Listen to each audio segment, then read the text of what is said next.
Teshri, the 7th month of the Hebrew calendar, was the holiest month. On Yom Torah, or the Day of Ram's Horns, the Israelites and their descendants were ordered to blow the shofar or ram's horn. During this feast day, there was to be no labor. Instead, it was a day of rest and celebration. While the service of Yom Kippur, which was mentioned earlier, happened at the tabernacle, the nation was to afflict themselves by fasting and abstaining from labor. Leviticus 23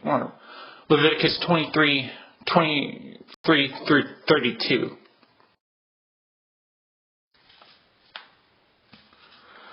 When they were to enter the gates of the inner courtyard, they were to wear linen vestments. When they left, they were to remove their linen turbans, linen underclothes, and linen robes. They are not to shave their heads, but keep their hair trimmed. A priest was to abstain from wine and marry only a daughter of Israel or a priest's widow.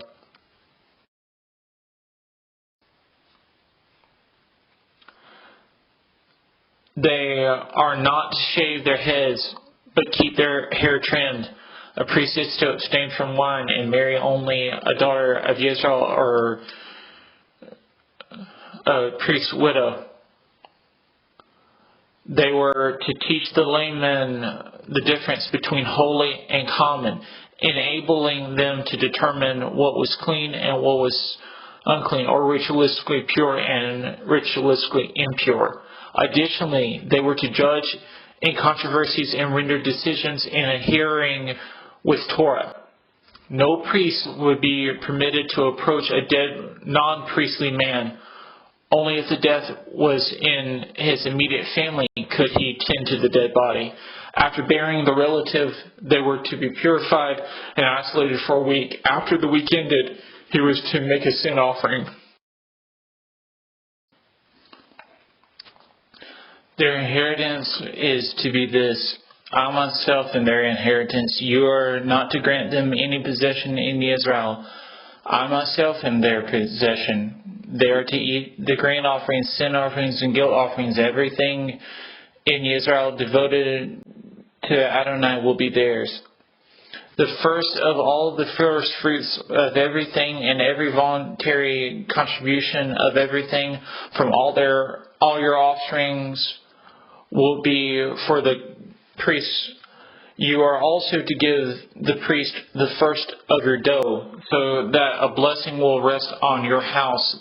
The priests are not to eat anything, bird or animal, that dies naturally or is torn to death. Ezekiel 44:15 through 31.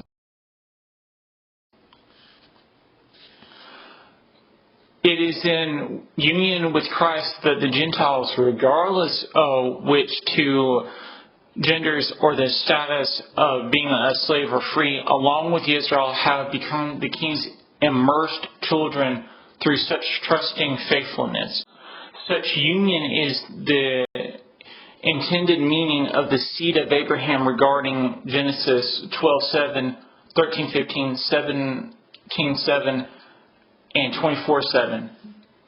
Galatians 3:26 through 29.